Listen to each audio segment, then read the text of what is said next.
Então vamos para o núcleo do meio de razão. Como eu vocês, Ferrell é um weberiano nesse aspecto. Ele cria tipos ideais. É uma categoria típica do Weber. Né? Na realidade, ele cria estereótipos interpretativos. Esses tipos ideais nada mais são do que estereótipos interpretativos. São modelos puros que servem tão somente para fazer análise. Né? Porque nenhum tipo ideal ele existe de forma plena na realidade. Inclusive, desde o ponto de vista criminológico, a formação do estereótipo que a gente cria, o processo de rotulação, do labeling, né, é muito parecido com a construção de tipos ideais teóricos. Né,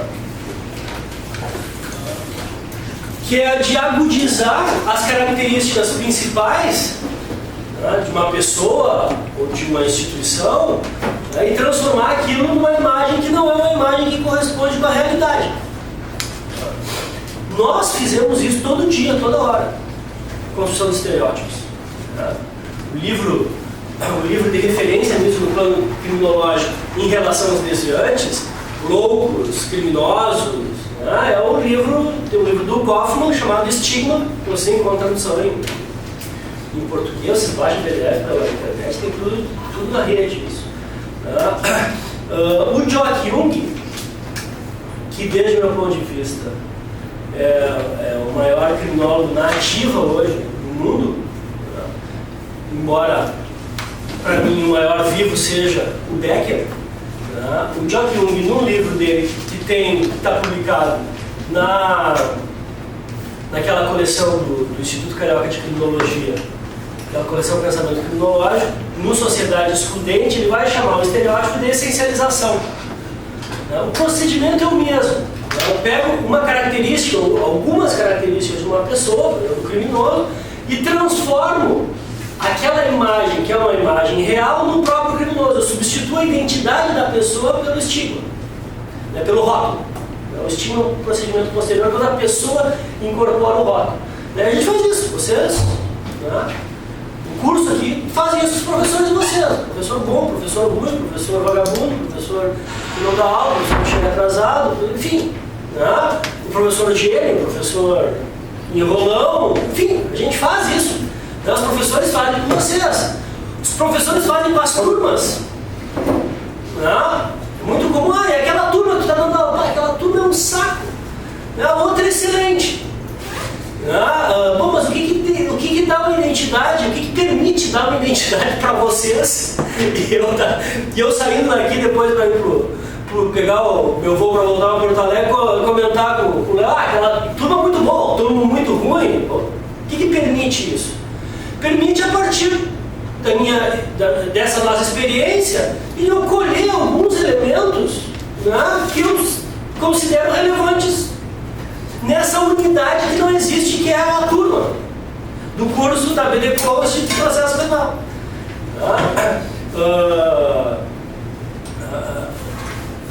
E isso cria uma imagem que é uma imagem que não corresponde com a realidade, ou que corresponde parcialmente na realidade, ou que é um retrato muito pouco fiel da realidade. A gente faz isso de forma muito pobre no processo penal. A denúncia ela é uma narrativa muito pobre, né, de uma circunstância de vida de uma pessoa que em determinado momento se envolveu num fato, uma situação problemática, usando a terminologia do uso. A narrativa da imprensa, né, sobretudo a imprensa sensacionalista, ela é muito mais visível para a gente nessa construção de estereótipos. Né? Eu percebo, não é o João da Silva, né, trabalhador, né, que tem tantos filhos, que mora em tal lugar, que recebe tanto, que teve uma formação assim. Não, ele passa a ser o ladrão, o estuprador, o assassino. A gente substitui a identidade da pessoa pelo rótulo. Nesse caso, a gente pega uma característica, um fato, um acontecimento da vida dele, né, e potencializa aquilo, e a imagem dele passa a ser a imagem não da sua história, da sua identidade, da sua subjetividade, mas desse esse rótulo que é empregado. Essa é a grande sacada da teoria da reação social, do labeling approach, que possibilita a viragem, né? A viragem da criminologia positivista para a criminologia crítica, o ponto de conversão crítica. Todos, barato, não vai dizer que o labeling é fundamental. Daí Becker, Lemmer, Schur, né? O próprio Goffman, né? As instituições também operam dessa forma. A grande questão, né, por exemplo, o que os teóricos do Leibniz vão dizer, por exemplo, é que há esse processo de etiquetamento e rotulação constante e que isso, em determinado momento, é consolidado num estigma. O estigma é quando a pessoa passa a se enxergar como rótulo e não mais como a sua história de vida. E passa a atuar conforme a expectativa do rótulo. Né? Que é o que se chama de profecia que se autocumpre. Né? Então, pela assunção da identidade do ladrão, do trombadinha, do assassino, do estuprador, a pessoa vai reforçar a sua identidade, né, com ações que são ações esperadas pela sociedade em relação àquela pessoa e pela própria pessoa, quando ela incorpora esse rótulo. Né? O bom e o mau aluno, aliás, o Barata vai dar esse exemplo, né, de como essa reprodução de estereótipos acontece no sistema escolar. O bom e o mau aluno, o aluno preguiçoso, enfim, né, é um procedimento de interpretação daquele sujeito, de construção de uma imagem, de construção de uma identidade, de imposição de uma identidade e de consumir essa identidade. Né? Por isso que a tendência do mau aluno é ser mau aluno. Né? Porque a expectativa, inclusive, os professores esperam que o mau aluno haja como mau aluno. Os pais do mau aluno esperam que ele seja um mau aluno. Né? Ele mesmo assume isso. Bom, mas, por exemplo, são estereótipos. São imagens que não correspondem à realidade. No procedimento de análise do crime, o que normalmente se faz é uma interpretação retrospectiva do presente para o passado.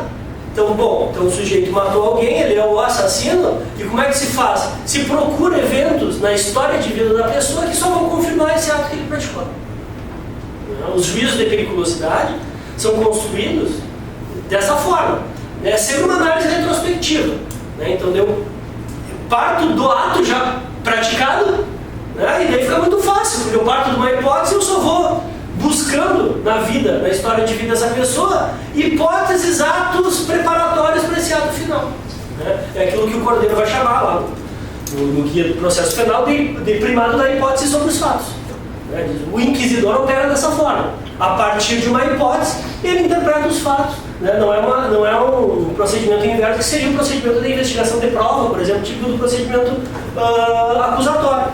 Né? Onde, a partir de uma análise rigorosa das provas, eu chego a uma conclusão, eu chego a uma hipótese. A premissa é invertida.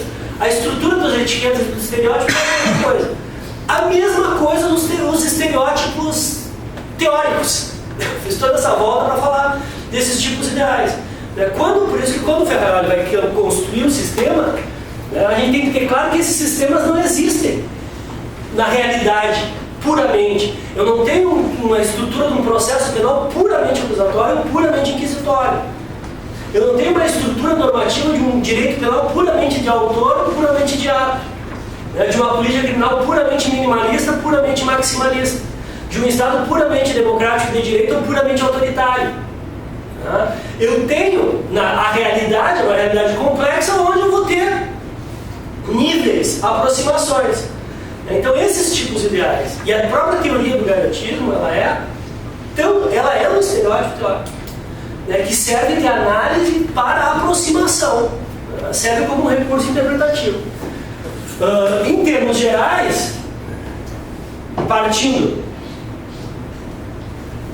até do que a gente viu ontem, né, a primeira dicotomia que o Ferrari vai fazer vai ser entre o Estado democrático de direito e Estado autoritário.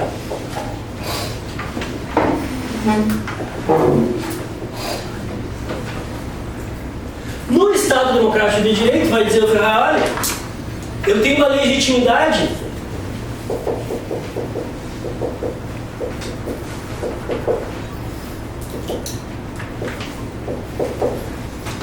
desde baixo. Tradução mais aproximada, né? Dá um passo, é desde abaixo. É uma legitimidade que se... Eu quero chegar depois na questão da política criminal, né? Mas é uma legitimidade que se constrói a partir dos consensos e dissensos produzidos na sociedade, diferentemente do Estado autoritário, onde a legitimidade ela vem de cima, né? Ela é imposta. Ela é imposta pelo príncipe, ela é imposta pelo detentor do poder, né? Por isso, esse sistema aqui, como eu falei ontem, é heteropoético.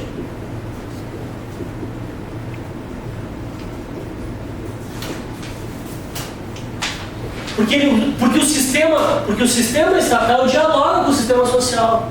O sistema do direito dialoga com as demais instituições. Diferentemente, onde eu tenho um processo de autolegitimação.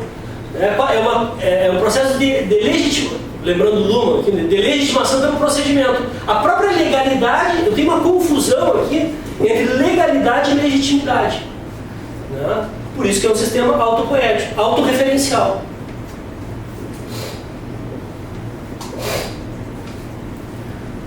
No âmbito da teoria geral do direito, esse sistema é um sistema que opera a partir da ideia de validade das normas. E este aqui da ideia de vigência.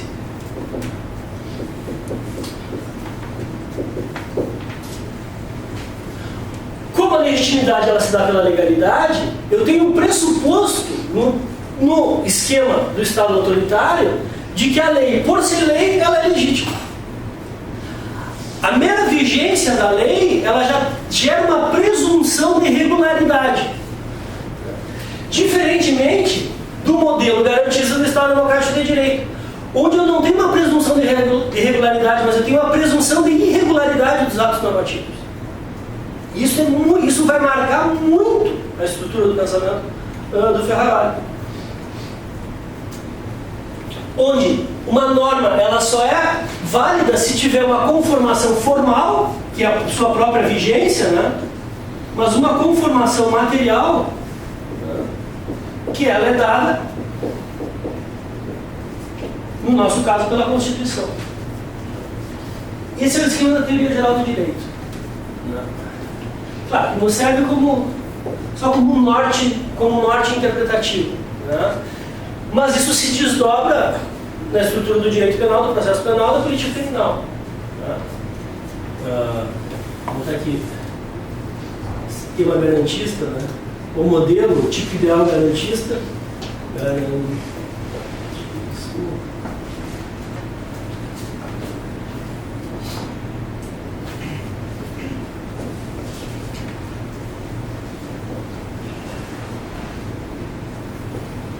vamos botar na mesma regência.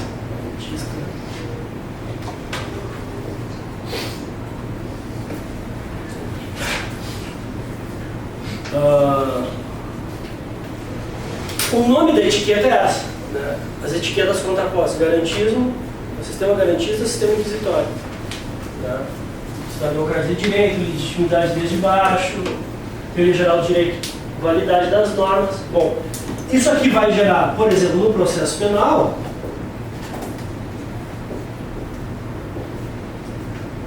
um processo penal acusatório. Em contraponto com um processo penal inquisitório.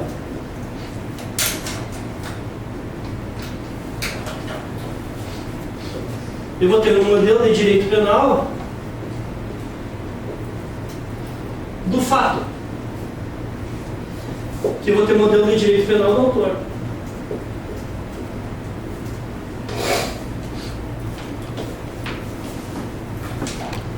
Eu vou ter uma política criminal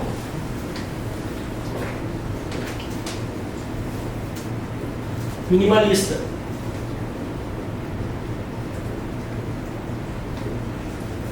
Aqui maximalista. O modelo de direito penal mínimo e o modelo de direito penal máximo.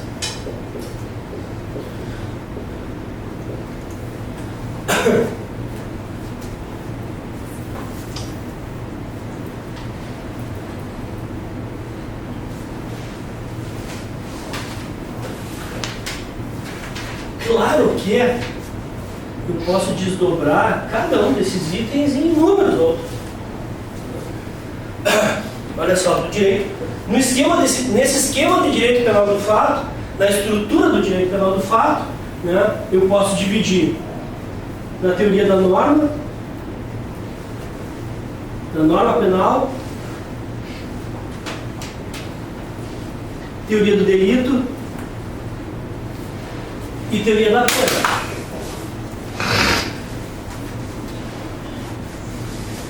Na teoria do delito, por exemplo, eu posso dividir isso na questão da ação, conduta, né? Teoria da ação, teoria da tipicidade, ilicitude e culpabilidade. Enfim, isso aqui é infindável as possibilidades de desdobramento disso. Isso aqui é um esquema analítico. No processo penal, teoria do processo, teoria da jurisdição, teoria da ação. Enfim, isso ganha as dimensões daqui do tratado do Ferrari. E o que vai servir isso? Eu comentei com vocês, pegar um determinado objeto e jogar aqui, só serve para isso, para fazer uma análise. Bom, isso se aproxima mais de um esquema ou mais de outro.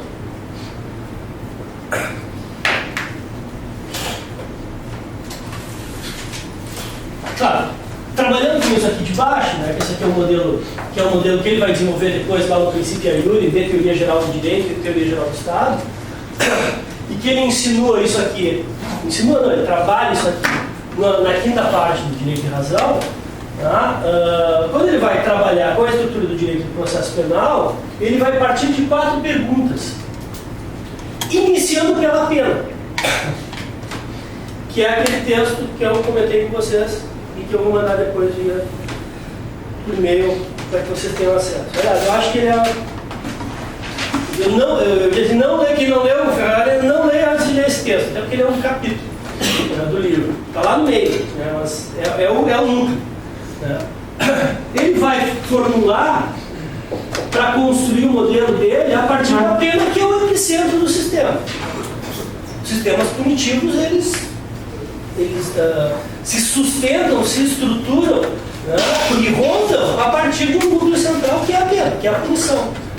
E a primeira questão que ele vai fazer aqui é o se. Se punir ou não punir. Se deve punir ou não se deve punir. E ele vai contrapor 2 esquemas aqui. O esquema abolicionista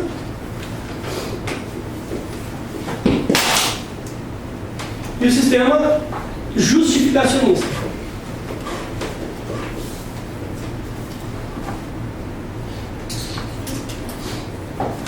E ele faz uma crítica dura ao abolicionismo.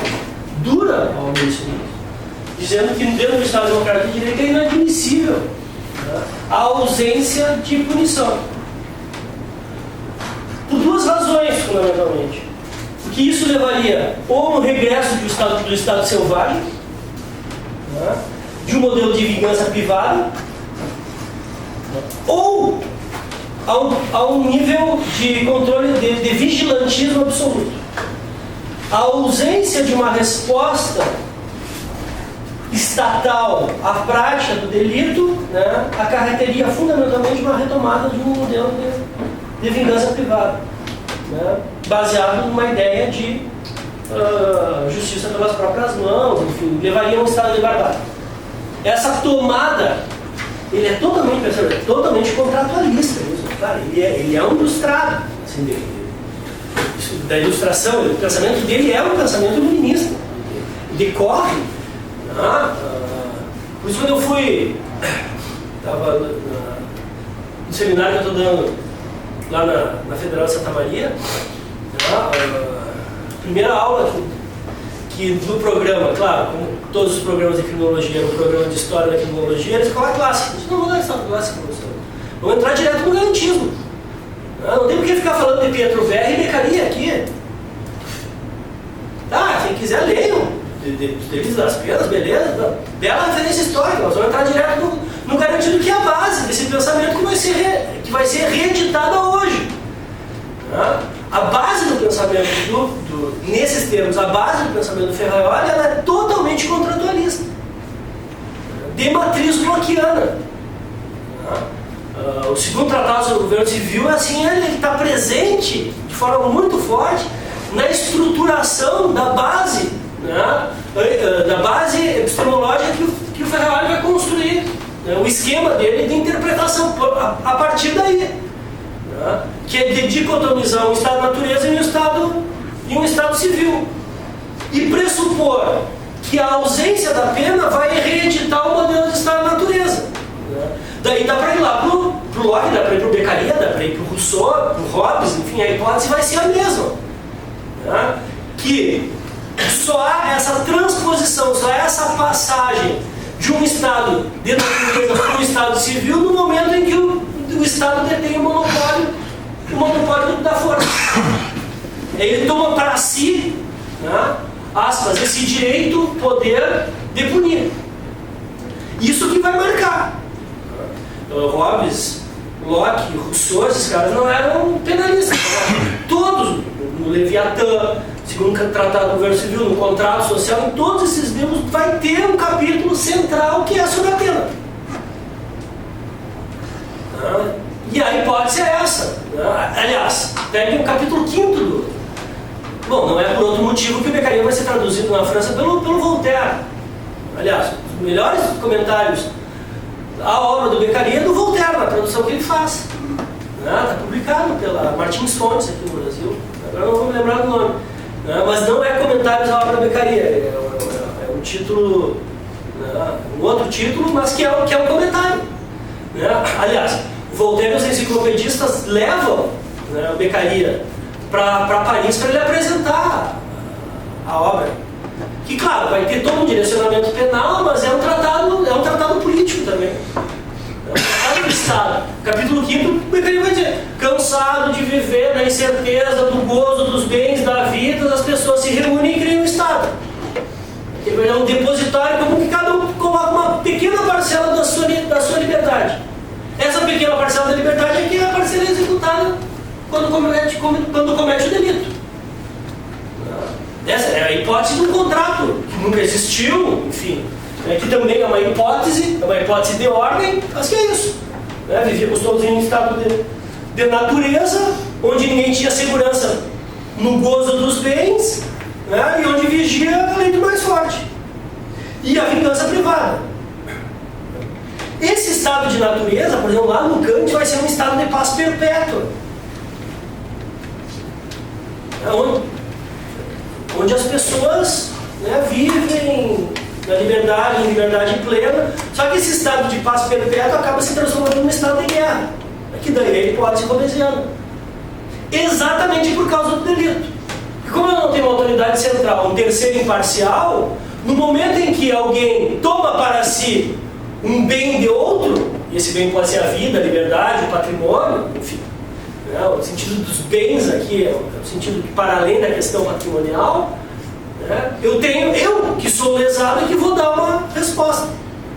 O problema é que, como eu estou envolvido com a situação, eu não tenho imparcialidade necessária, a resposta que eu vou dar vai ser uma resposta excessiva.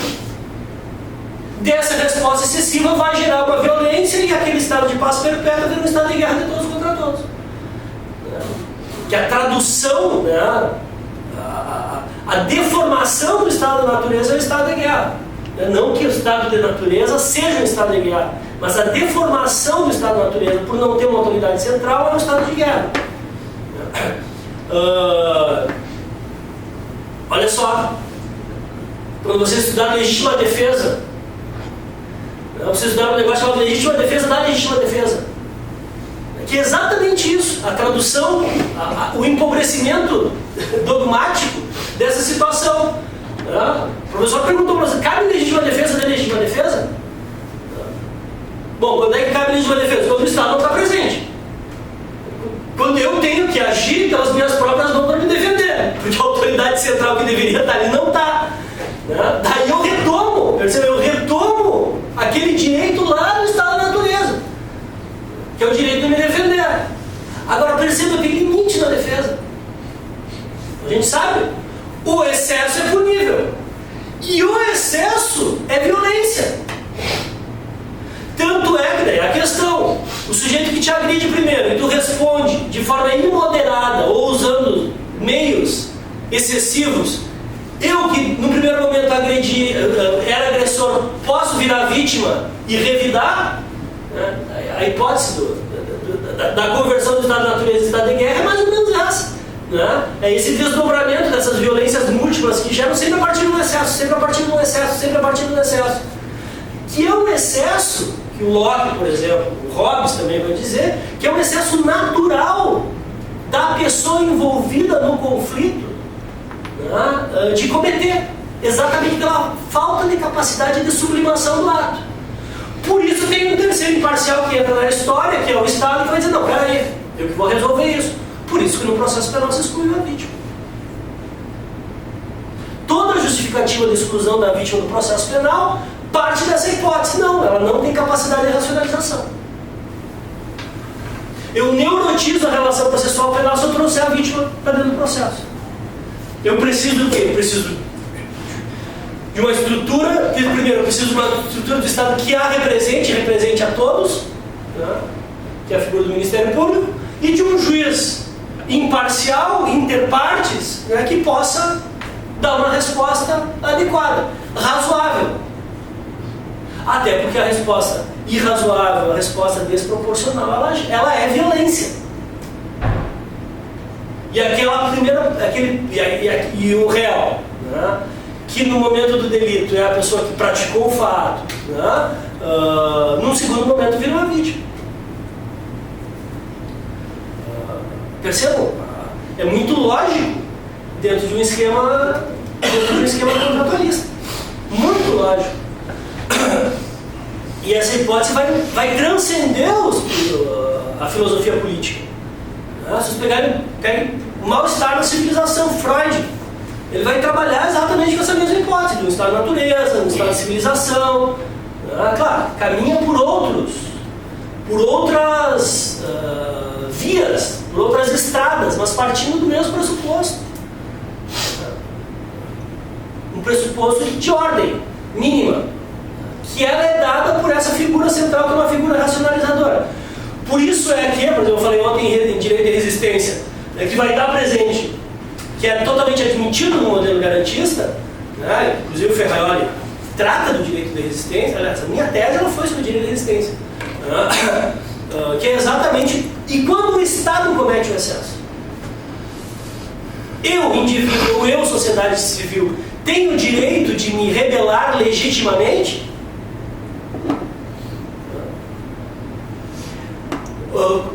Quando ele é excessivo ou quando ele é insuficiente? Porque daí também é claro, eu não estou trabalhando, nós já vivemos uma sociedade bem mais complexa que aquela do século XVI, XVII.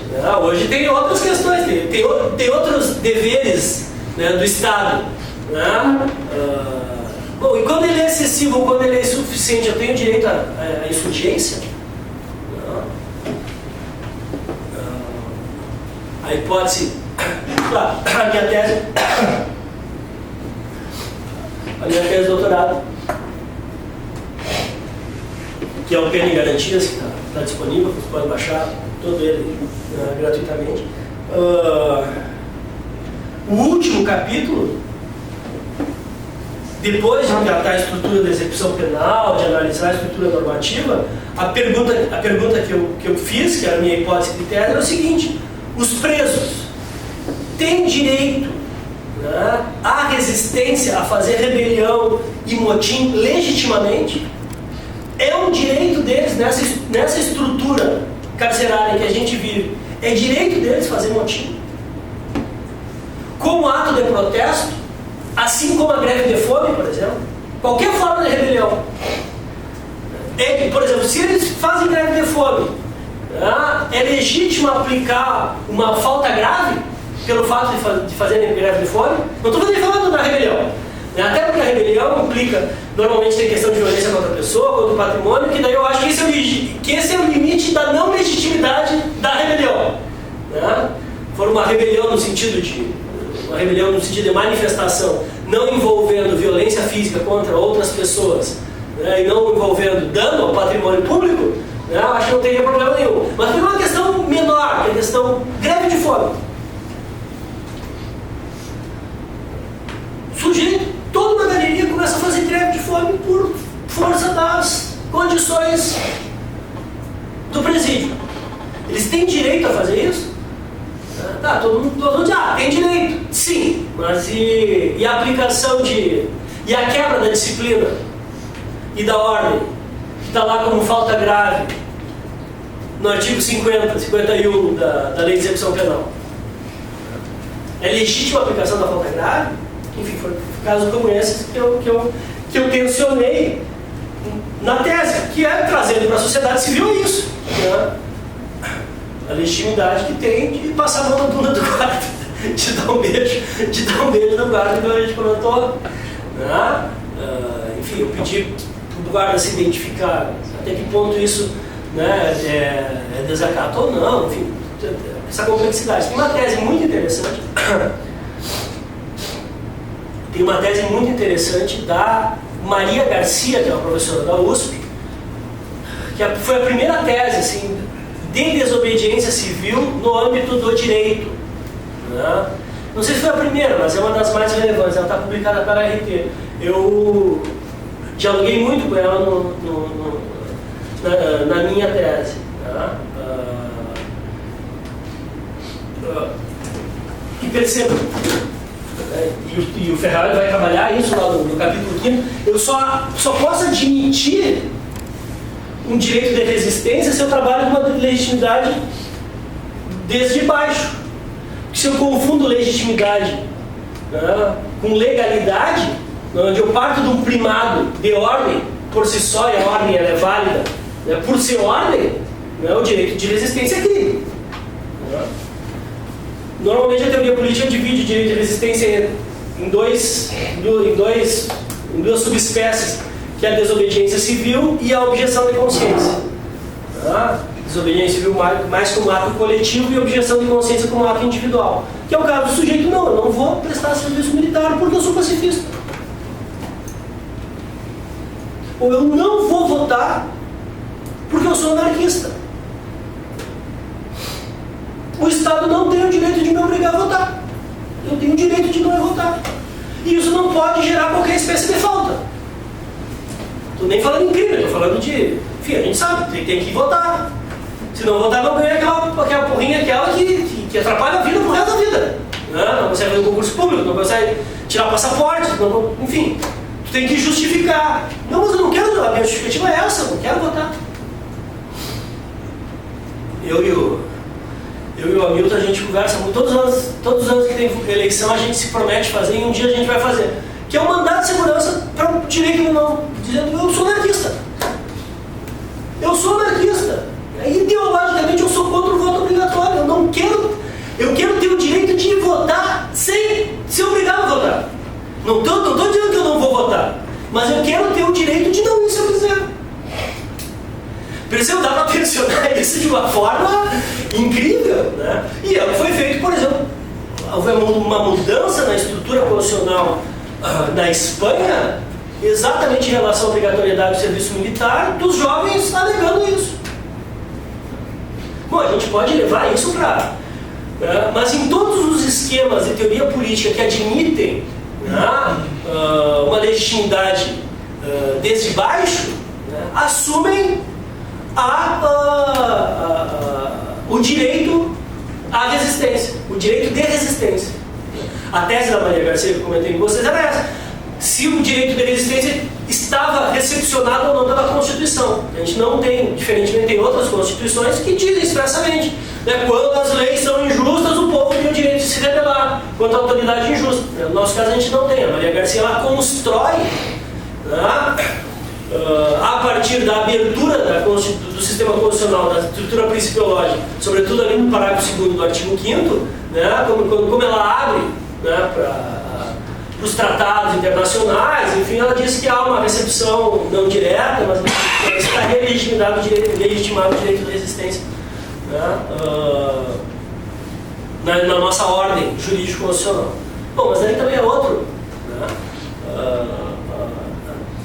mas o direito de resistência ele não é nada além do que a legítima defesa da sociedade contra o excesso do Estado. A gente traduz essa relação do homem-lobo contra o homem-lobo, né, do homo hominis lupus, né, que é essa hipótese hobbesiana, né, desse sujeito, em determinado momento pratica um ato, porque ele, claro, que o Freud vai dizer, lá no Mal-Estar da Civilização, que isso é gerado pelo desejo, que eu não suporto, que eu tenho que gozar, né, e aqui o gozar ele tem uma carga psicanalítica mesmo, que é Freud está escrevendo, né, que eu tenho o desejo de gozar dos bens de outro. E por isso que eu vou praticar esse ato de violência, por isso que eu vou me apropriar desses bens dos outros para gozar. Isso vai gerar um direito meu, né, de vítima, de me defender. No plano dos lobos naturais, dos lupus naturais aqui, a gente resolve pela legítima defesa. A grande questão é que na formação do Estado, a gente cria um lupus artificialis, que é o Estado. O direito de resistência é essa relação desse lupus artificialis que agride, que é excessivo, que pratica violência contra a sociedade civil. É contra essa reunião de lobos naturais. Legítima defesa e direito de resistência, a justificativa mesmo estão no mesmo plano, na mesma ordem. Bom, voltando, né? Ficou longa essa nota de rodapé, mas enfim, eu me entusiasmo. A hipótese do Ferrari para negar o abolicionismo é essa. É a retirada do Estado nesse momento crucial de intervenção, geraria um retorno à sociedade selvagem. Ou, pensando no futuro, a criação de uma sociedade de vigilantismo constante. Enfim, na época que eu era adolescente, no início da faculdade, a gente falava no George Orwell, mas hoje dá para falar no V de Vingança, para alinhar isso com os acontecimentos, Bom, pensar numa sociedade, num retorno a uma sociedade primitiva é algo, Agora, uma sociedade hipervigilantista já é algo, que o Big Brother da vida real já é muito mais factível, que é aquilo que o George Orwell, em 1984, pintou, uma sociedade do controle absoluto, enfim, que é um pouco que está retratado lá no V de Vingança também.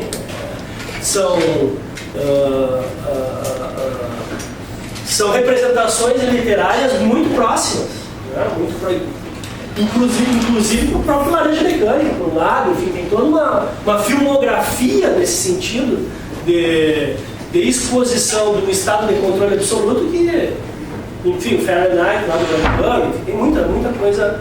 O Admirável Mundo Novo, que é do Huxley, que é nossa, aquilo é um livro que tem que reler qualquer hora dessa. Era muito novo quando eu li, mas são representações bastante significativas. E o Ferrari vai dizer, não dá. Não dá para concordar com a hipótese abolicionista. O efeito seria um desses dois. E qualquer uma dessas hipóteses não correspondem com o modelo de Estado Democrático de Direito.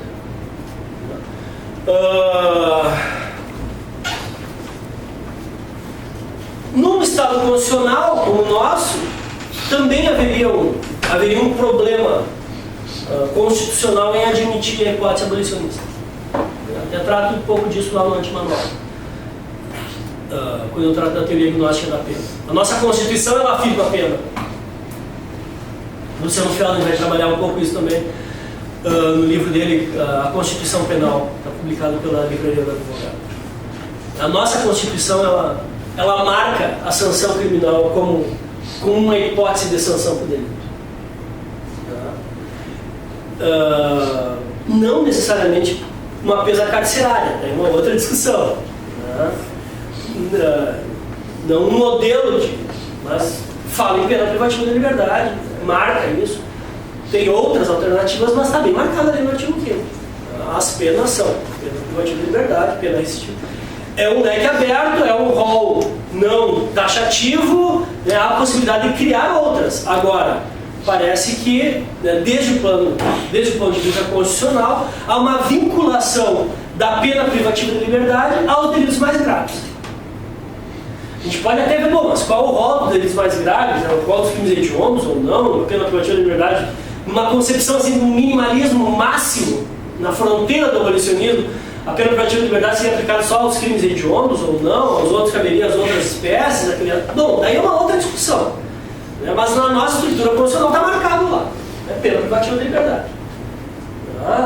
Pena resistível de direito, ou seja, é uma resposta penal.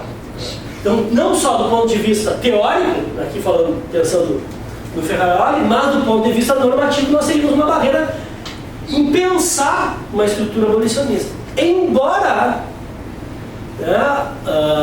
se fragilize constantemente essa marca do justificacionismo. Ontem, na audiência pública lá com o governador,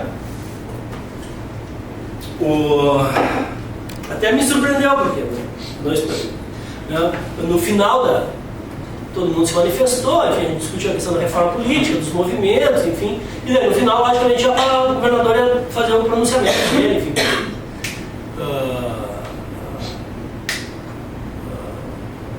Então, o pessoal da URN lá, ele afirmou que vai ter um passe livre intermunicipal, por exemplo, isso foi uma surpresa para todos, né?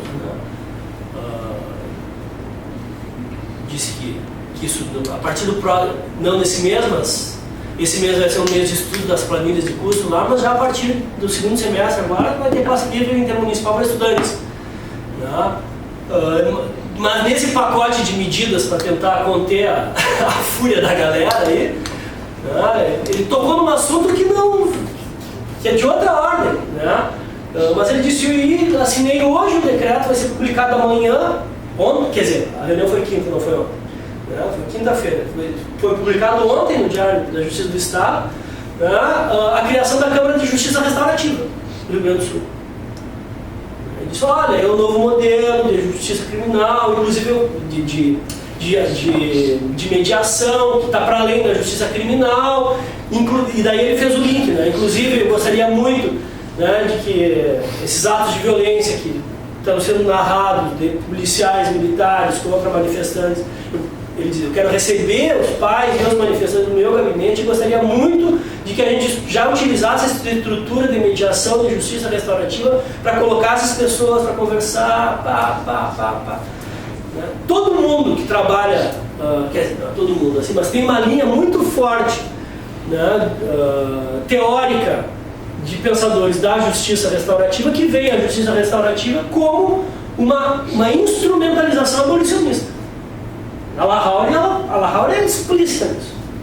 Diz que os modelos conciliatórios, os modelos de mediação, a justiça restaurativa, né, é uma abertura no sistema para práticas que são práticas derivadas do pensamento abolicionista. Tem um livro da Rafa Palamola, né, que ganhou aquele prêmio do IBCCRIM faz uns 4 anos, mas a dissertação de mestrado dela, eu inclusive fiz o prefácio e entreguei o prêmio para ela lá, porque ela é uma amigona nossa,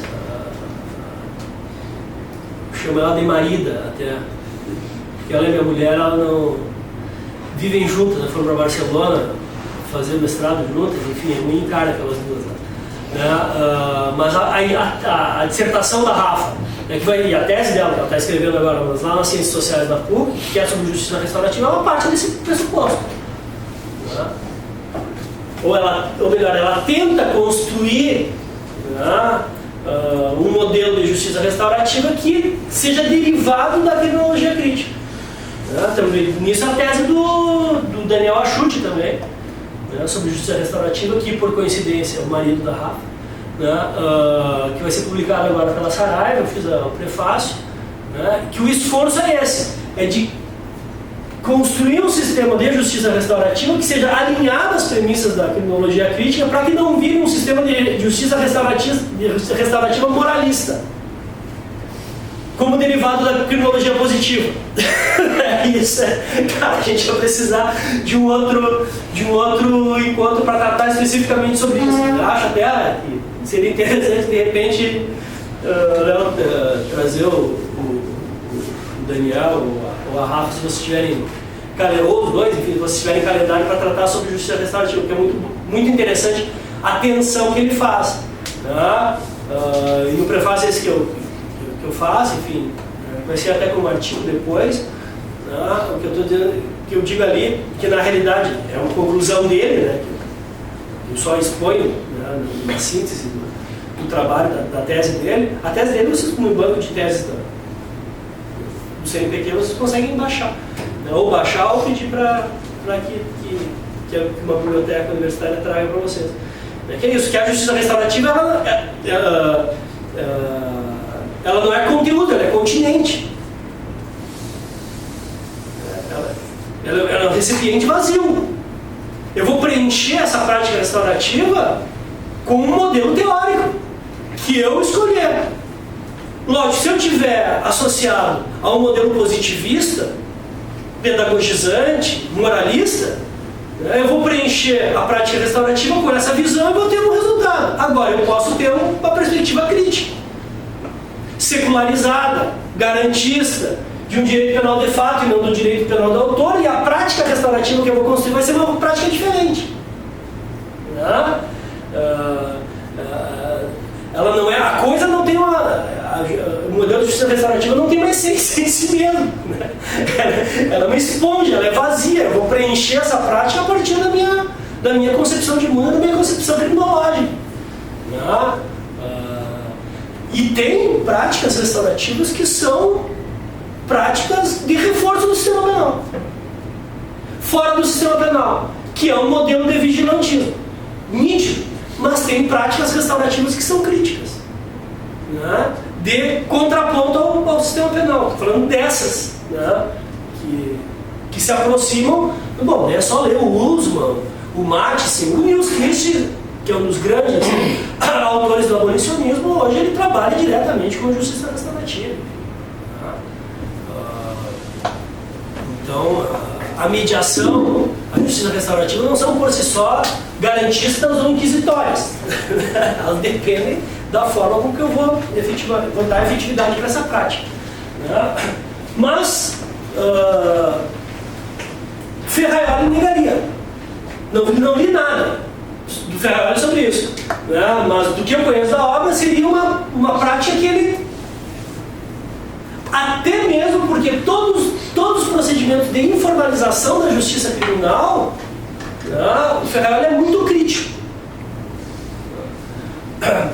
No meu auge garantista, inclusive, eu escrevi contra. Hoje eu revi totalmente minha posição em relação a espaços de conciliação entre réu e vítima. A gente tem um livro, também está lá no blog, é só clicar e baixar na íntegra o livro, o PDF está lá. A gente publicou 2 livros, logo depois não, mas uns 5 anos depois da publicação da Lei 9.099. Os 2 estão pela Lumen. O Geraldo escreveu, um se chama Diálogos sobre a Justiça Dialogal, foi o primeiro, capinha verde. E o outro foi Novos Diálogos sobre Juizados Especiais Criminais. Nesse primeiro livro tem um artigo do Wunderlich, que foi publicado na revista do IBCCRIM, que é sobre o papel da vítima do processo penal. E o meu artigo é considerações sobre... É um título longuíssimo, horrível, eu nem me lembro dele, mas enfim. Mas a hipótese que eu defendo lá, desde a perspectiva garantista, eu no garantismo, analisando a estrutura da lei 9.099, dizendo não dá. Esses procedimentos de informalização, né, tiram a força do procedimento formal, que é o procedimento garantista, que é o procedimento de tutela do réu. A forma é garantia, eu não posso flexibilizar a forma, e eu não posso trazer a vítima para o processo penal porque a vítima não tem capacidade, escrevi exatamente, não tem capacidade de sublimação. A resposta que ela vai dar vai ser uma resposta desproporcional, ela não tem capacidade de gestão desse conflito. Sim, eu preciso excluir a vítima do processo penal. Não querendo dizer que o Estado não deva ter uma estrutura de apoio à vítima. Agora, não no processo penal. Essas práticas de conciliação, enfim, não são práticas admissíveis porque o processo penal é feito para o réu. A vítima é uma outra. Enfim, tem lá os textos. Vocês podem baixar isso. Né? Mas a crítica à informalização da justiça, né? Ela é muito forte.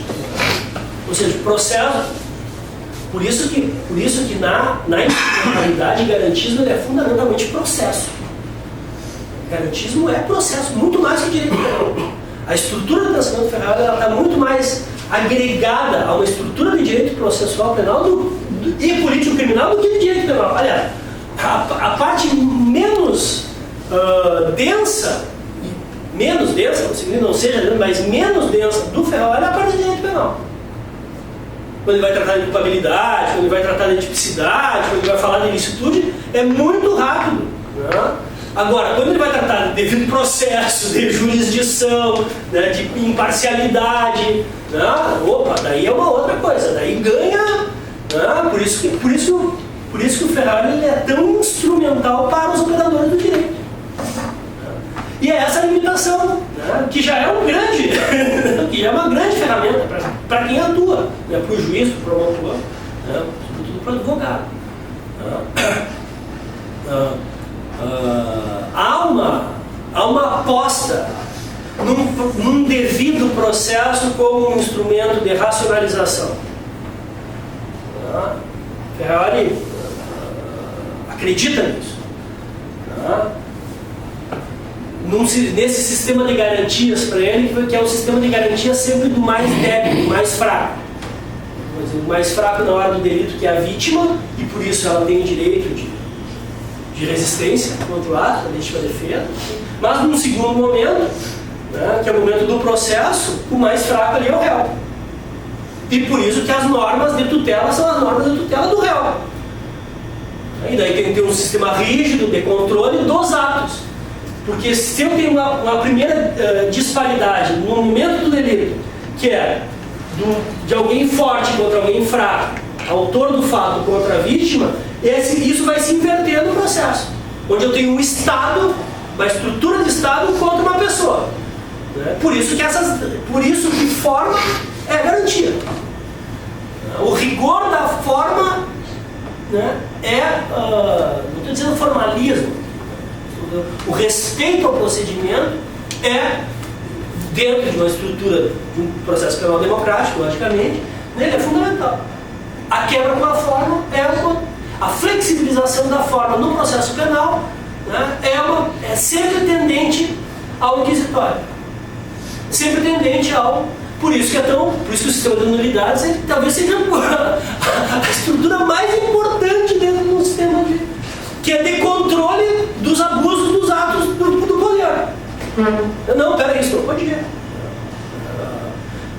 Por isso que no modelo inquisitório, por exemplo, a gente tem, né, uma gradual transformação das nulidades absolutas em relativas, das relativas em atos meramente irregulares. A gente tem num sistema inquisitório, nós temos uma flexibilização, né, muito grande do sistema de controle dos atos do poder, que é o sistema de nulidades. No sistema de garantias eu tenho um sistema de nulidades muito forte. Vamos pensar, por exemplo, nessa coisa que é a demonstração do prejuízo, por exemplo. No modelo de garantias, de quem é o ônus da demonstração do prejuízo? No modelo inquisitório, de quem é? Percebam como essas tensões elas são instrumentais para ler questões do cotidiano. Por isso que o modelo garantista é um modelo de desconfiança em relação aos atos do poder. Um sistema inquisitório é um sistema de confiança. Por exemplo, o que a gente aprende lá no direito administrativo, né, que é regulado pelo princípio da regularidade dos atos do poder, né, os atos da administração são, em tese, regulares. Eu tenho que demonstrar a sua irregularidade. Né, isso, convertido no processo penal, né, é uma confiança na forma e nos atos dos atores como regulares. Então, o que o Ferrari vai dizer, não, peraí, o primado é o contrário, o primado é de desconfiança. Eu parto do pressuposto da irregularidade. Olha só, eu parto do pressuposto... Que ele não vai dizer isso é palavras minhas, né? Mas garantisticamente, eu parto do pressuposto que a denúncia é inepta. Numa lógica inquisitória, eu parto do pressuposto que a denúncia é apta. Eu parto do pressuposto da inépcia. Ela, a denúncia, a partir da sua motivação, vai ter que me demonstrar que ela é apta. Eu parto do pressuposto que a sentença é nula. Percebam? É um acordo anterior que eu tenho com a minha lógica de ler uma denúncia a partir do pressuposto que ela é nula. Ela vai ter que, o juiz, né, vai ter que demonstrar que aquela sentença é válida com a sua fundamentação. Mas eu parto do pressuposto da sua nulidade. Por quê? Porque é um ato de poder, é um ato penal. Isso muda a lógica. E, gente, quando a gente incorpora isso, né, vira...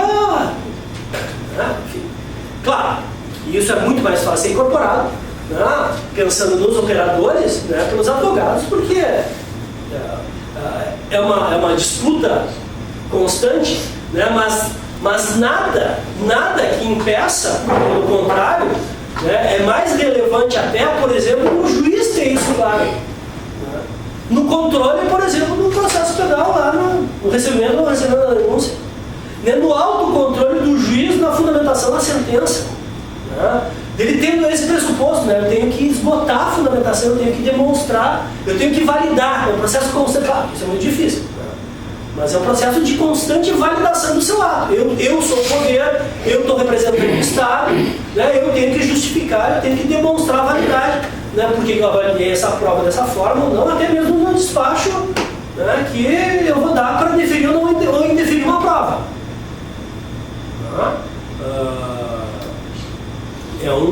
Por isso que eu disse para vocês, o garantido é um recurso interpretativo. Mas também uma ferramenta de trabalho, né, muito virtuosa para os operadores do direito. Bueno,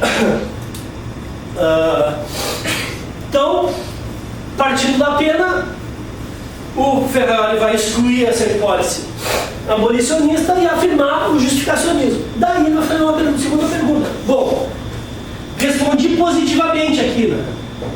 E não negativamente, tenho que punir. Se eu tenho que punir, por quê?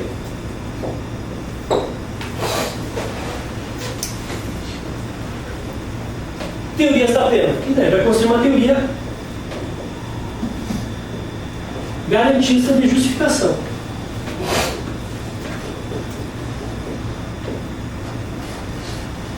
Que não é uma teoria absoluta.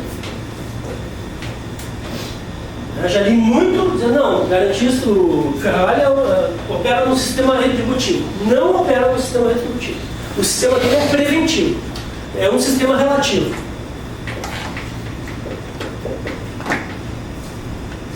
De prevenção.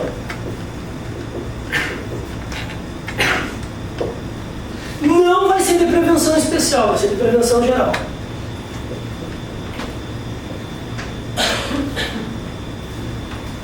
Mas não vai ser de prevenção geral nem positiva nem negativa nos sistemas clássicos que a gente tem nas teorias da pena. Quando a gente estuda a teoria, vou botar só prevenção, deixa eu tirar esse geral aqui para não gerar uma confusão.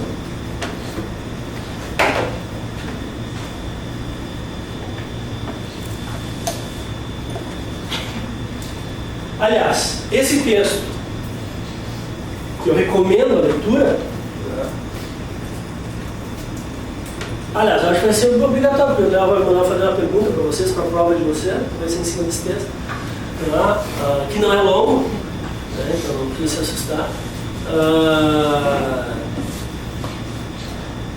É num primeiro momento o Ferraioli dialogando com o abolicionismo, fazendo essa crítica que eu expus para você, e num segundo momento desconstruindo todas as teorias da pena. Desconstrói o modelo absoluto, né, de retribuição, dizendo que não é um modelo admissível dentro do Estado Democrático de Direito. Enfim, vai esmiuçar muito isso. Mas, sobretudo, vai trabalhar a crítica aos sistemas de prevenção.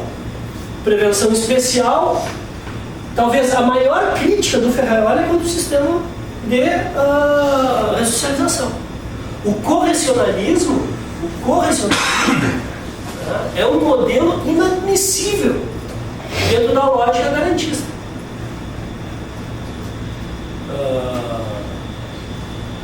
Por isso que dizer, esses garantistas a favor da ressocialização, desse discursinho, é uma contradição. A estrutura do correcionalismo, Ferraioli, exclui da possibilidade de um modelo garantista de pena. Inclusive com os efeitos legais, né, com as técnicas e os instrumentos do correcionalismo, por progressão do regime. O Ferraioli é radicalmente contra a progressão do regime. É o laudos criminológicos, mais ainda, esse pacote correcionalista, que é a nossa lei de execução penal, né, desde o ponto de vista da análise garantista, ilegítimo. Sobretudo porque vai ferir o princípio, que é o princípio reitor do sistema garantista, que é o princípio da secularização. Se tem um princípio central desses dois sistemas, ao qual todos os outros princípios gravitam em torno, eu diria assim, secularização e não secularização. O modelo do Ferraioli é um sistema totalmente secularizado, de radical distinção entre direito e moral, e direito e natureza.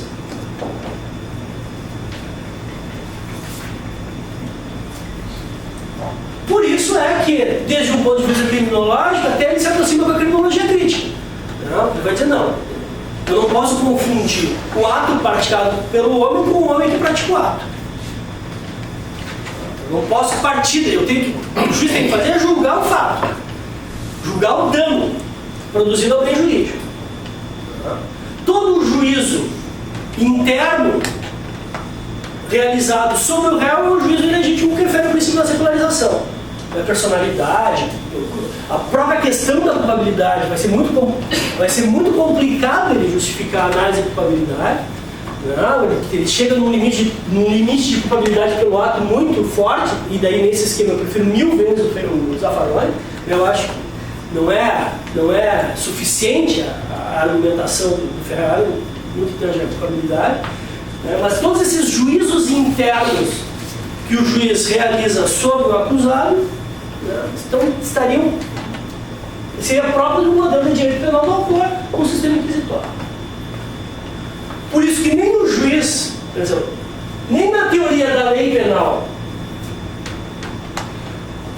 pode o legislador criminalizar estados pessoais. A gente aprende nas primeiras aulas de direito penal lá, né? O livrinho do Nilo, né? Leitura básica de todo penal 1, introdução crítica, né? Não vai tratar do princípio da legalidade. Normas têm que ser taxativas, claras, precisas, vigência só posterior, né? Toda aquela estrutura. Não pode, é ilegítimo o Estado regular sobre estados pessoais, condições, fazer juízos morais. Eu não posso ter uma incriminação nesse nível.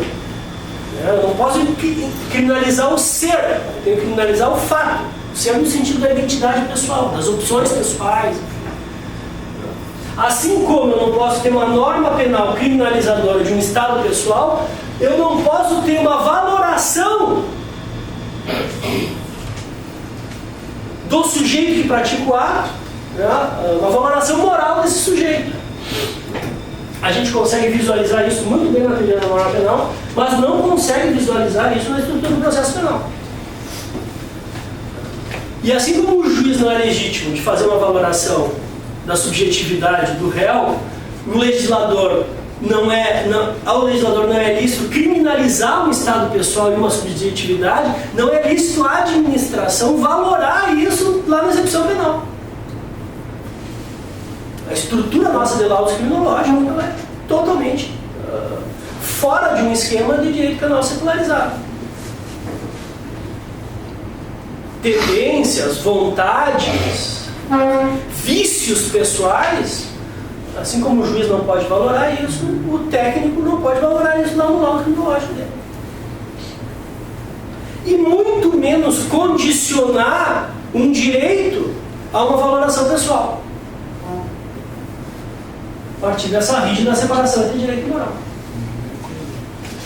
E o sistema de ressocialização, que é o sistema correcionalista, o século passado foi o século do correcionalismo, né, e nesse aspecto, né, o Garland ele tem a sua virtude lá na cultura do controle, onde ele narra, grande parte do livro narrando os problemas do correcionalismo, né, a base do correcionalismo, a base disso que a gente chama de sistema de ressocialização, é a de reconversão moral.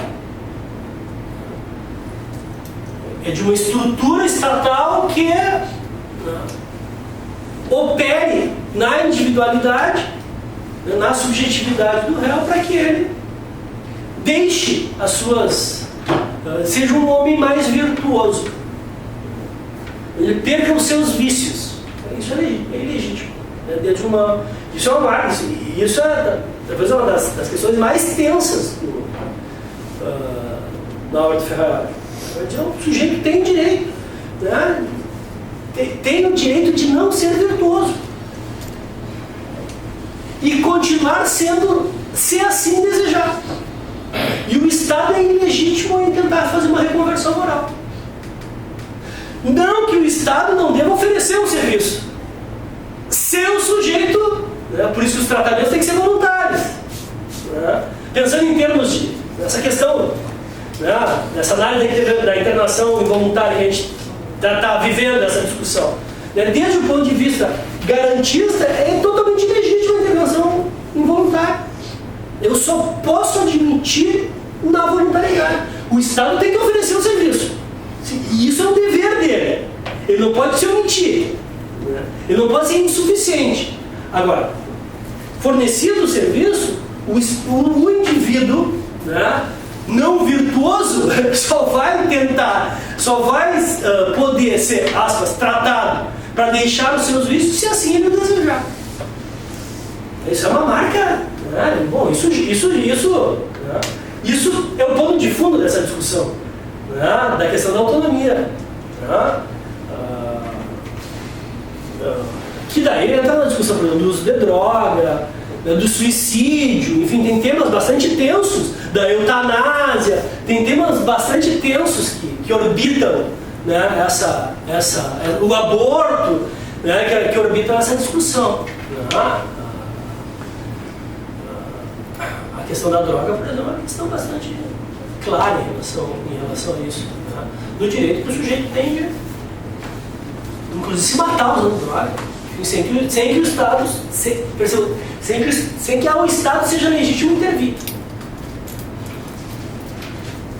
É uma análise totalmente extramoral.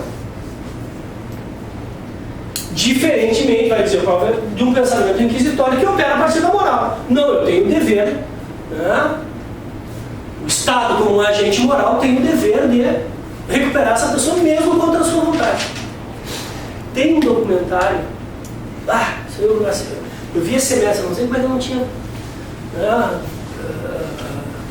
assistido isso antes, que é um negócio sensacional, né, que expõe assim com uma violência essa questão do direito, da autonomia da vontade e do limite do meu direito, né?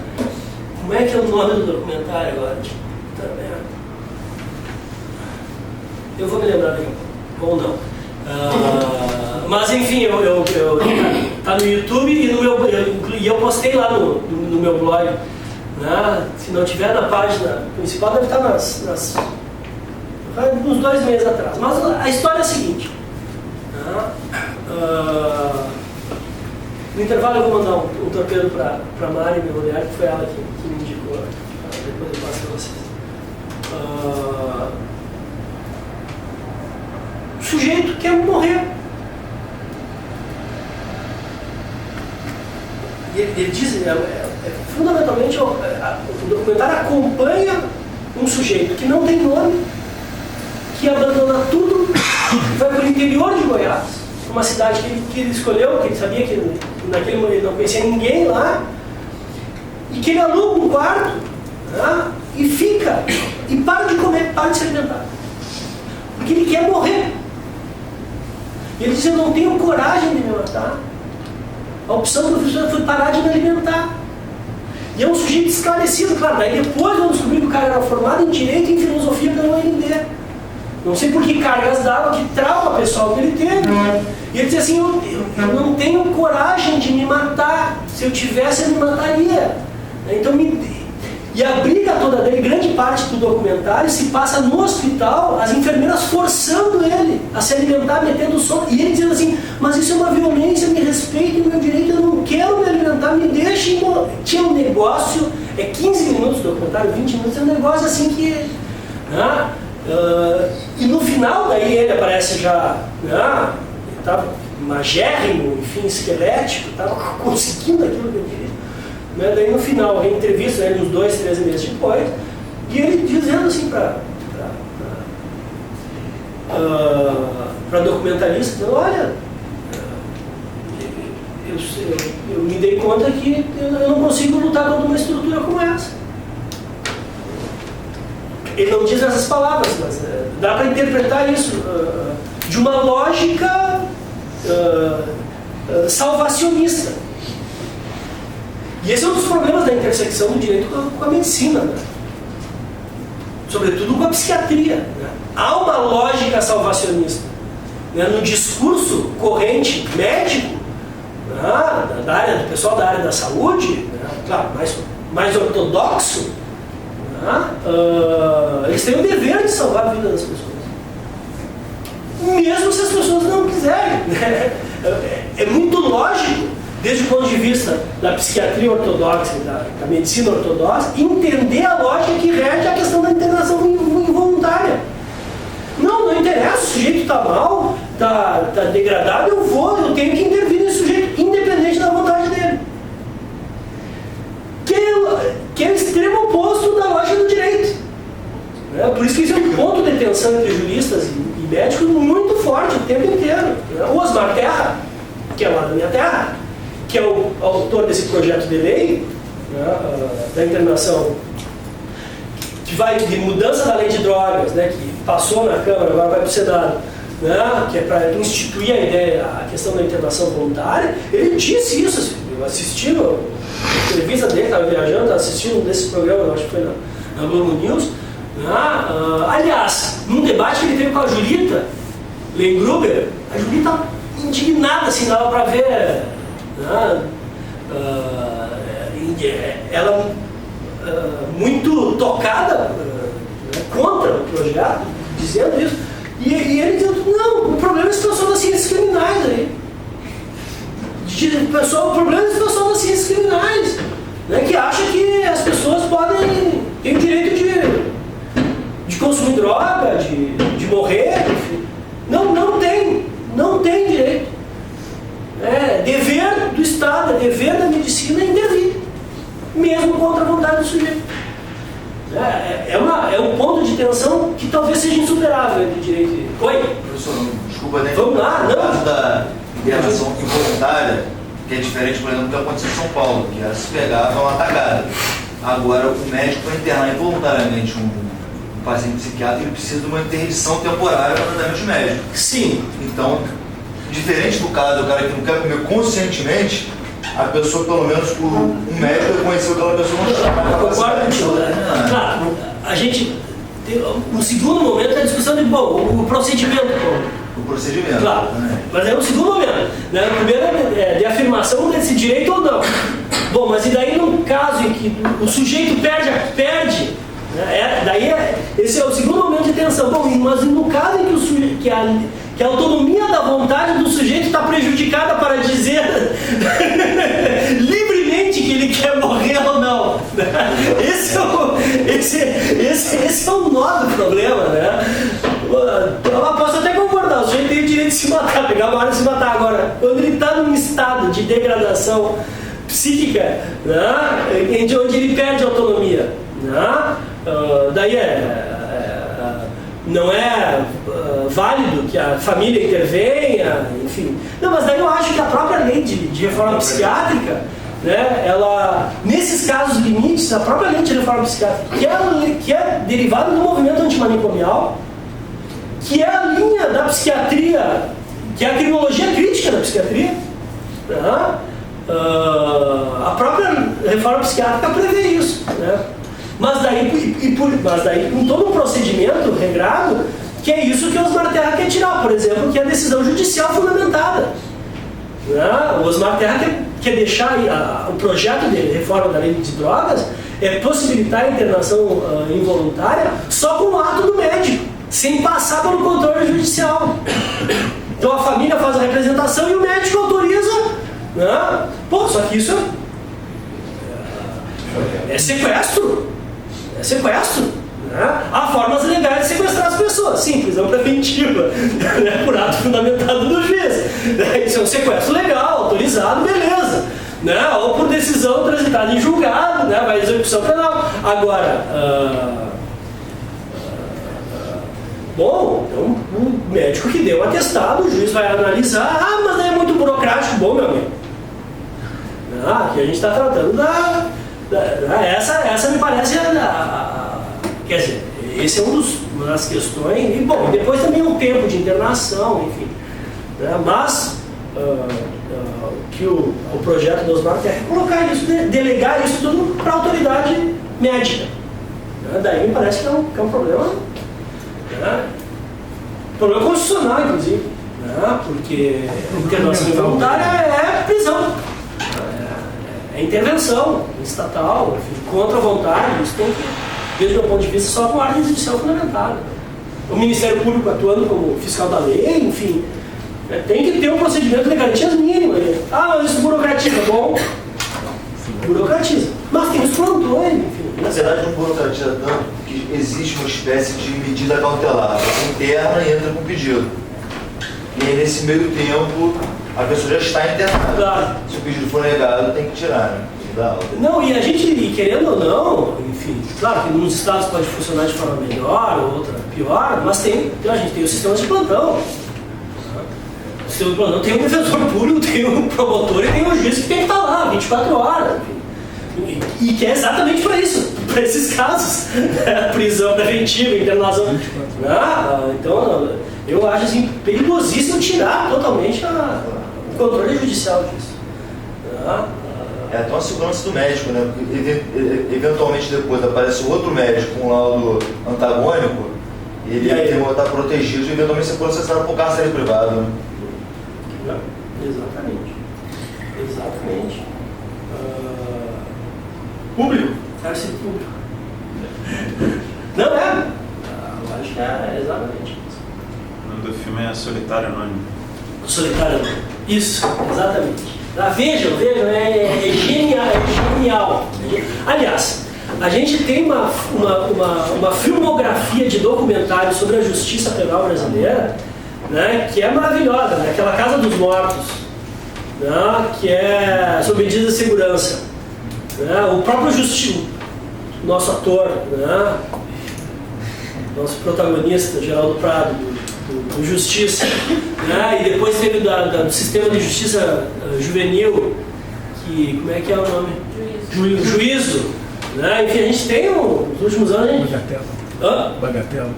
Bagatela, tem uma quantidade de documentários sobre essas temáticas cotidianas, nossa, é genial. E esse esse solitário anônimo aí é um negócio impressionante, te toca de uma forma, né?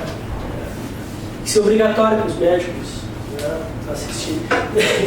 E lá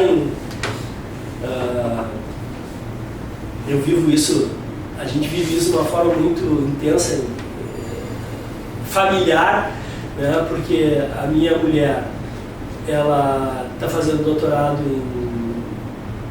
ela é do direito, fez doutorado, fez mestrado em criminologia, enfim, em Valhalla, lá na Espanha, e agora ela está fazendo doutorado em psicologia social, trabalhando medidas de segurança, né? Questão da loucura, enfim. E eu, enfim, sou isso aqui, essas ideias aqui que vocês estão vendo. E a minha sogra, a mãe da Mari, ela é médica, né? Vice-presidente do sindicato médico, então, assim, ato médico, assim. Então tem umas tensões como essa que são, né? E o argumento dela, e ela é uma pessoa muito inteligente, o argumento dela é lógico, assim, uma pessoa que representa a classe, enfim, sabe discursar e tem toda a lógica, é um negócio assim, por isso que determinados pontos são inconciliáveis dentro da lógica que opera a medicina e a lógica que opera o direito. Que é essa questão, para nós é fundamental garantir o direito do cara, inclusive, se matar. Né? Para eles não, é um dever intervir, né? Mesmo contra a vontade, para salvar. Né? Que é o que eu chamo de ideal salvacionista. Aliás, eu acho que no título do blog é o ideal salvacionista, é alguma coisa, né? Que é esse ideal salvacionista, que é um ideal, desde o meu ponto de vista, totalmente moral. Né? Enfim, é isso que vai orientar a discussão sobre drogas, aborto, essas... Tem, só para fechar esse parênteses, tem dois autores assim, que eu acho geniais. Né? Um que é o antipsiquiatra, que é o Sass, Thomas Sass. No blog dele, na internet, tem todos os livros dele disponíveis para baixar. Né? E tem muito texto dele traduzido, né, para português. Ele era búlgaro, né, e foi para os Estados Unidos na Segunda Guerra, e né, ele tem muitos textos sobre medicalização do cotidiano. Né? Ele é um dos principais autores da antipsiquiatria. A antipsiquiatria é a linha crítica da psiquiatria, é a criminologia crítica da psiquiatria. Né? Tem livros traduzidos, tem um livro famoso do Cooper, publicado pela Perspectiva, aquela edição que é um horror de ler, aquela capa branquinha, com a letra minúscula, enfim, é um saco, tem o mesmo Goffman, tá, por aquela, né, que é Antipsiquiatria, o título do livro, né, que é fundado em Goffman. Olha só como é interessante. Né, os pilares da criminologia crítica são os mesmos pilares da antipsiquiatria. Foucault e Goffman. Né, Vigiar e Punir, a história da loucura, né, do Foucault. Goffman, prisões, manicômios e conventos. Né. O pilar da criminologia crítica, da crítica às instituições, é Foucault e Goffman. O pilar da antipsiquiatria é Foucault e Goffman. Né. São movimentos paralelos. Né. Como política criminal, a criminologia, política criminal alternativa, estava comentando ontem, a criminologia se desdobra nessas correntes: garantismo, minimalismo, realismo marginal, abolicionismo. A antipsiquiatria vai se desdobrar no movimento antimanicomial. A crítica aos presídios da criminologia crítica é a crítica aos manicômios da antipsiquiatria. Só que os avanços do movimento antimanicomial são concretos, é uma lei de reforma manicomial. Tanto que na lei determina a gradual substituição dos manicômios pela rede de tratamento. Por isso que o sanduíche que a Mari vai fazer no doutorado dela, a gente está indo para a Itália, porque a primeira lei, eu vou aproveitar para trabalhar com a lei de execução penal, porque a primeira lei do mundo baseado na ideia antimanicomial é a Lei Basaglia de 82 na Itália. Em 82 a Itália extinguiu os manicômios judiciais. Essa lei, que é de 2002, a nossa, 20 anos antes da Itália. A experiência com a reforma psiquiátrica deles é isso, é não tratar, aspas, louco, né, dentro de instituição total. Que Os abolicionistas vão dizer, não dá para tratar as pessoas criminoso dentro de presídio. Resumindo assim, sendo até temerário nesse resumo, né, essa lógica. A lógica e a base teórica que orienta vai ser a mesma. E assim, o Conselho Federal, os conselhos regionais de psicologia são muito... Né, eu escrevi no... Agora não me lembro onde, mas foi um texto recente. Eu acho que foi até no prefácio do Achute, esse da Justiça Restaurativa. A militância em termos de criminologia crítica, assim, de pensamento crítico, hoje ela está muito mais na psicologia do que no direito no Brasil. Em termos de adesão das instituições, a gente não vê esse tipo de discussão no AB, por exemplo.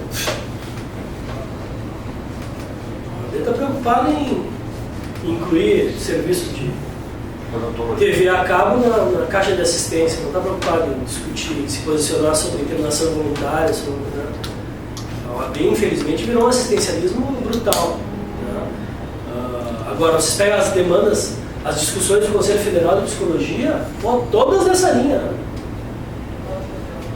Bom, olha só, esse projeto do Feliciano, de cura gay, é contra uma resolução do Conselho Federal de Psicologia que impedia, porque eles têm força normativa da profissão, né, que vedava que o psicólogo oferecesse como serviço a conversão sexual, da orientação sexual. Então, regulou, né, porque tinham psicólogos que estavam fazendo isso, né, oferecia para a comunidade como serviço isso. Né, venha mudar a sua orientação sexual. O Conselho, agora não sei qual resolução, não está vedado ao psicólogo oferecer esse serviço. O projeto de cura gay é exatamente essa. Percebam como essa questão da moral, né, e do direito aparece nessa discussão de forma bastante clara também. Né? Não. Primeiro, quer dizer, aqui é muito mais da natureza, né, que é a questão da patologia, né, da leitura da orientação sexual como um problema patológico, né, da homossexualidade como doença, né, como patos. Assim como o Ferraro vai dizer, não, direito e moral não se misturam e direito e natureza não se misturam. Crime não é doença. Por isso eu não posso ter uma intervenção de ordem médica. Nem intervenção de ordem médica, né, porque não é doença, e nem intervenção moral, porque não é religião. Estado e igreja, direito e moral, crime e pecado. Né?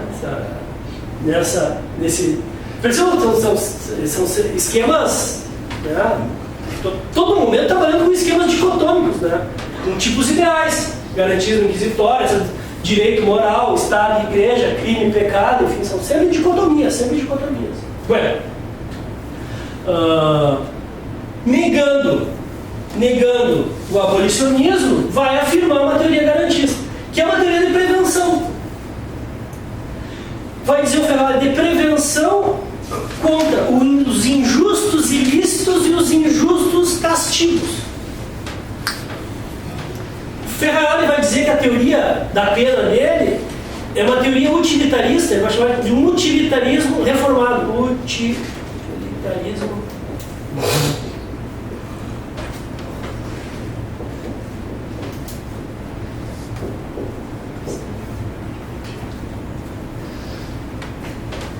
É uma teoria liberal? É uma teoria que bebe na prevenção geral negativa becariana? Sim, mas o que o Ferrari vai dizer é que se agrega àquela perspectiva ilustrada clássica um novo elemento que é relacionado à tutela do réu contra os excessos do Estado. Porque a teoria da prevenção geral negativa, que a crítica que o Ferrari vai fazer, vai dizer, olha, essa teoria é montada tendo em vista a tutela da sociedade contra os injustos ilícitos praticados pelas pessoas.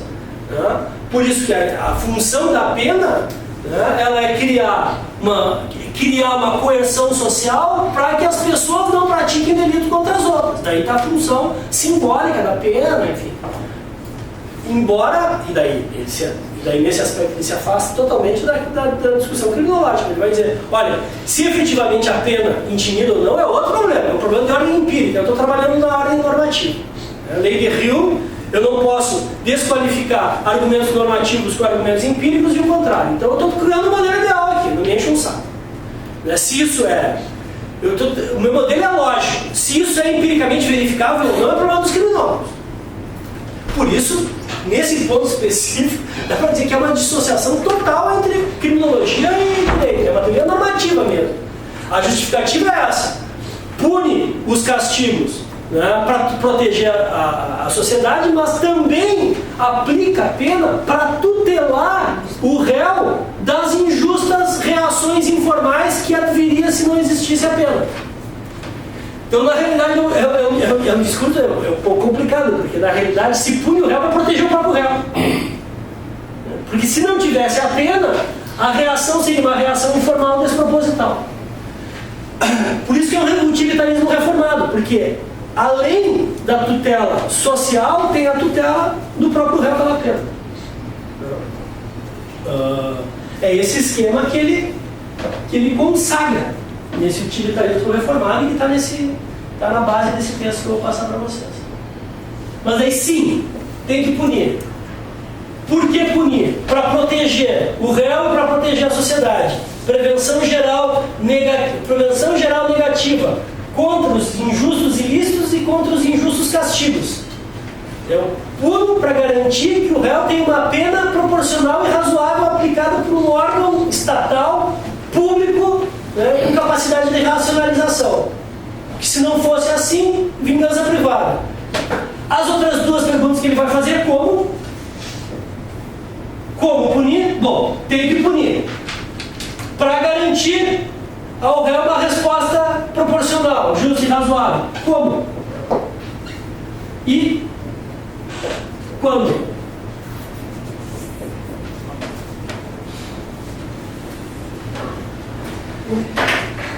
Vamos fazer um intervalinho?